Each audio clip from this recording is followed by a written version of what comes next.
Okay, welcome. This is Tuesday, February 2nd. Happy Groundhog Day. We are going to get right into a little bit of Quizlet Live here in just a moment, but not yet. Not too many terms on today's term quiz, but I just want to review those so that we can get right to that at the end of the hour. I'm going to do a little mini lecture on propaganda that is kind of universal. It should just be called wartime propaganda. Because it's going to apply to many different things that we're learning about here in the expansion and influence part of U.S. History B.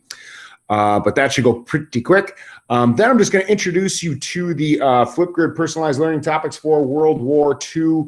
Just a couple of reminders about, I'm going to have some reminders about just, how you're phrasing your question, what we want those Flipgrids to kind of look like, and how that's going to play out today. So, I can't believe it, folks. Not counting today, we've got like 3 more meetings before we're back into a hybrid scenario, back in the classroom, and I am excited. So let's all go to Quizlet.live right now, just so we can review for the term quiz later. Here we go.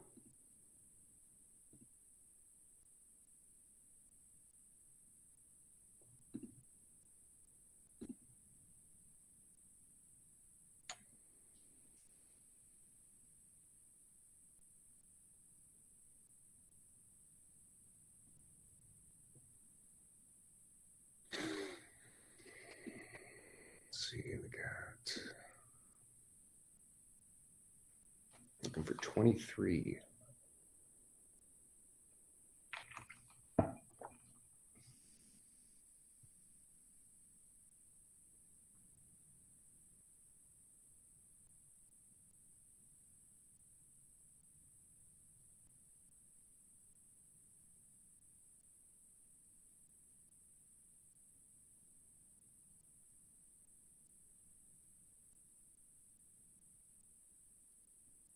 Okay, give you about 30 seconds to get in here if you haven't already.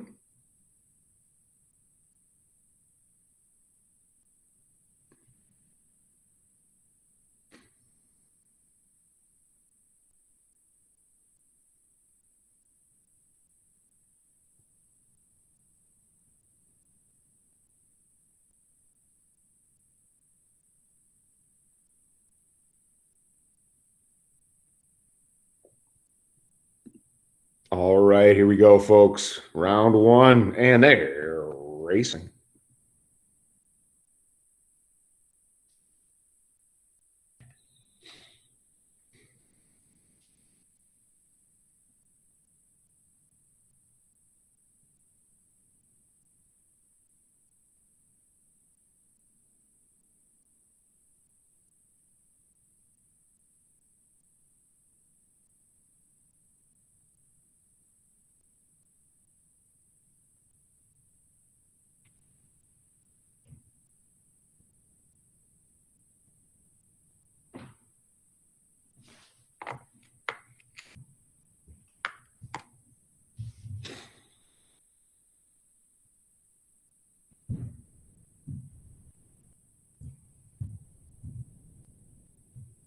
Awesome job. Here we go. Round 2, and they're racing.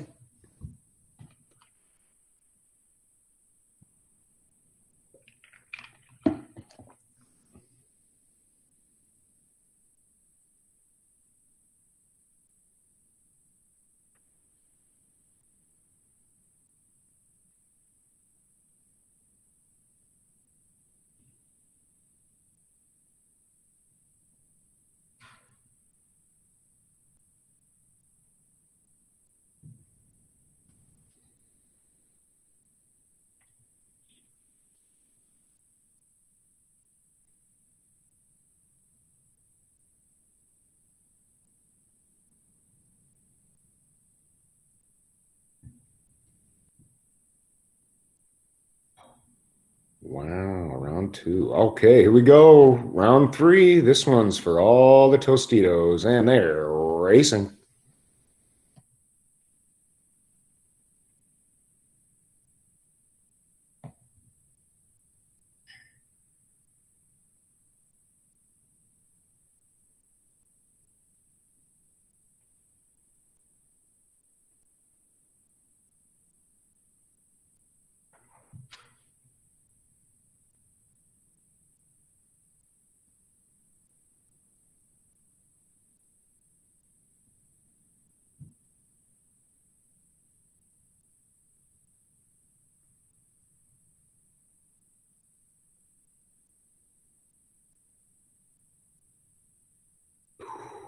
Neck and neck. Nice job. All right. Here we go, folks. Let's go right to this right here. Now, I trust that everybody can still see my screen. We're going to talk a little bit about World War II propaganda posters. And like I said, this could have been labeled just wartime propaganda posters. But big objective of this class is critical thinking. And what I really want you guys to understand is what was the objective here? What were they trying to get you to believe, or were they trying to get citizens to believe back then? Well, understand that when a country goes to war, that's a pretty tall order. Okay, you've not only do you have to get soldiers and pay for the war and all of that stuff, but you've got to find a way to make sure that everybody's on board with this. And when we look at this propaganda, I kind of want you to be that critical thinker, and I want you to ask yourself, would this exist today? Do we have propaganda today? Do we have anything that is trying to do this same type of thing today? Because although we wouldn't see something as blatant or as racist or as, belittling as some of this wartime propaganda, maybe we do see it in some other avenues. So here's what I do want you to gather about this. Okay, the common objectives of wartime propaganda. If we were in a traditional classroom setting, we would be, this is something I would be testing you on. Like, I would be giving you a little quiz on this tomorrow. So I would be giving you like a piece of propaganda, and I would say, give me the objective. What are they trying to do? So there's objectives, and then there's tools with wartime propaganda. So the 5 main objectives of wartime propaganda, and this is going to be obvious. Okay, this wouldn't have been a tough test for you. Okay, first big one is the army. An army needs warm bodies. They need soldiers. So it will literally say that they are recruiting you, or they trying to recruit soldiers into the army. Okay. Second one, financing the effort through the sale of war bonds. Again, this will be blatantly obvious because it will say buy war bonds. Okay. Eliminating dissent and unifying the country behind the war effort. Trying to show people that even if they think that they aren't doing anything, if you're not doing something for the war effort, you aren't helping. Kind of this, if you're not with us, you're against us type mentality. Conservation of resources. And then the fifth one, which is kind of linked in with the fourth one a little bit, is participation in home front organizations to help the war effort. So as we go through these, I want you to try to keep these 5 things in the back of your mind. What is this trying to get us to do? And then the common tools used in wartime propaganda, demonization. They're going to make people out to be subhuman. Okay. One big reason there, folks, is when you're trying to get an entire country to go to war with another group of people, okay, the real tough part about that is that human beings tend to have empathy. And if they will empathize with the opponent, well, then they're not going to want to go to war with them. So in this propaganda, you're going to hear them referred to as demons, or they're going to be dehumanized to a level where you're not going to empathize with them. So pay attention to the language that you're going to see in a lot of this, folks. We're not going to call them Germans because some United States citizens in that time period had German ancestry, and they realized that, well, we can't call them Germans because people will empathize with that. So what are we going to call them instead? We're going to call them Krauts. Okay, we're not going to call them Japanese people. You're actually going to see them referred to as Japs here. Okay, some very belittling and some language that we would probably consider inappropriate by today's standards. Okay, so emotional appeals. You're going to see a lot of patriotic appeals here as well with those emotional appeals. Name calling, like I was expressing before. Half-truths or lies, catchy slogans, evocative visual symbols, and humorous caricatures. Hopefully you have an idea of what a caricature is, and that's going to play a lot into the dehumanization aspect here, is they're really going to exaggerate some of these features, again, making people out to be like they are subhuman, okay? So here we go. Number 1, when you ride alone, you ride with Hitler. Join a car sharing club today. So what's the objective of this one? What are they looking to make you do? You could either say conservation of resources, trying to make people, making sure that they're conserving both the gas in their car, their rubber in their tires, all of those things as well, okay? Man the guns, join the Navy. This is recruitment of soldiers. They're trying to get people into enlist. It takes taxes and bonds. It takes taxes and bonds. They are trying to finance the war effort. They're trying to get them to buy war bonds, okay? So another part of this lesson that I want you to understand is that this is universal, okay? It should apply to any country in any war because they're all trying to get the same 5 things done, okay? So this one we can see is obviously German. Work hard for victory as we fight is what it translates as. So what would be the objective here? You could argue this would be participation in home front activities, probably conservation of resources, whatever that might be. But yeah, let's go here. Here's another German one. Build weapons for the front. So participation in home front activities. Okay, real easy there. You see some evocative visual symbols there, patriotic appeals perhaps. Okay. This one is Russian, okay? This is a Soviet piece of propaganda. Death to the invaders, Russian warrior, clear our country, destroy our enemies. So you could say a number of different objectives going on here. This could be eliminating dissent. It could be participation in home front activities. This is pretty typical of the type of propaganda you would have seen in World War II. You know, we probably look at it today as being humorous, but so here's this guy up front saying, why should I work any harder? I'm not fighting the war. And then there's this Nazi in the background here that's just grinning because now he sees his opening, right? But this one is fairly obvious, looking to eliminate any type of dissent, okay? Trying to teach people that if you're not participating in something, then you are working for the enemy. And the Nazi in the background is so happy about it. So here we go.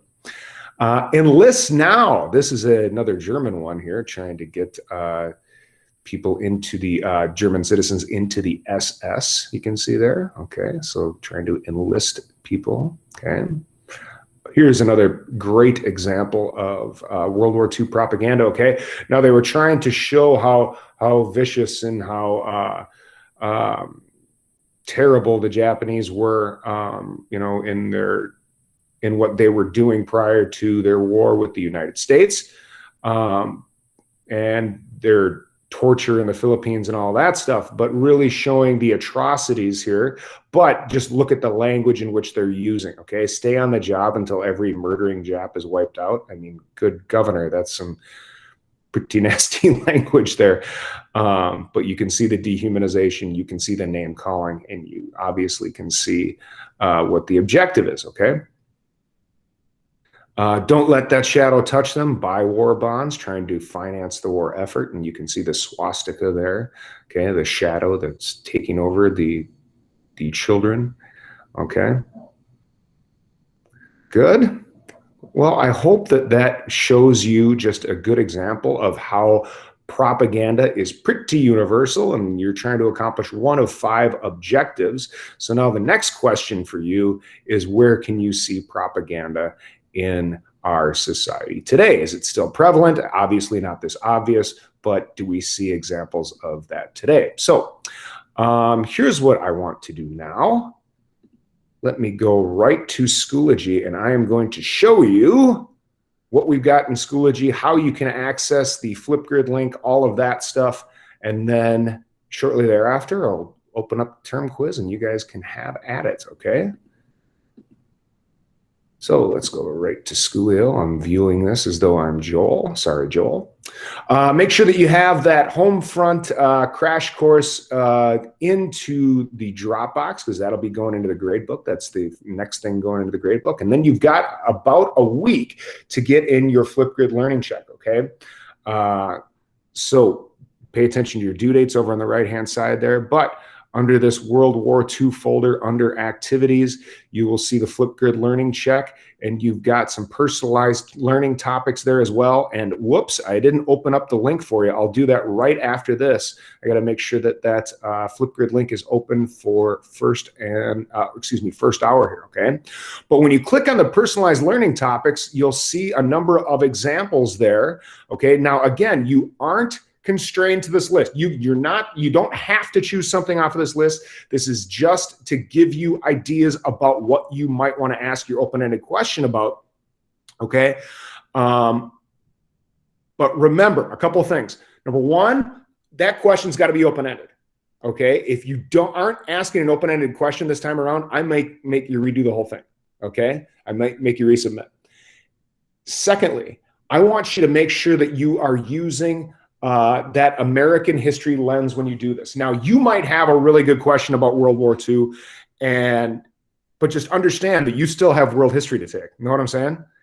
So, like, if you're just absolutely fascinated with Japanese kamikaze pilots in World War II and you want to learn more about that, fine. But you had better use an American history lens when looking at that and go, okay, how did Japanese kamikaze pilots impact American GIs as they were fighting World War II, or something to that effect, where you're using the American experience in the war, or how did it impact morale on the home front, or was the atomic bombing of Hiroshima and Nagasaki justified just based upon the ethics of the Japanese in their war with the Americans before that, or something going on there, okay? So this isn't your first time around with the Flipgrid stuff, so you can see there are a number of topics here in which you can pick from. But again, I want you to be really, really explicit when you talk about what your question is in your Flipgrid, folks, because I want to know what specifically you are looking for and what specifically you learned when you were doing your own personalized learning here, okay? About your own topic that you're interested in. I think that is all that I have for now. I will stick around if you have like any questions about class. If you turned something in yesterday, I still have to update the grade book from yesterday. So last night, I haven't graded anything since last night, so I'll start doing that here in just a moment, right after I open up that Flipgrid link. But once you open up your quiz and you get going on that, you can be done for the day. I'm going to stick on this Google call as I see stuff pouring in, just in case I need to reopen a quiz or anything. But hey, keep up the good work. This class is doing an awesome job.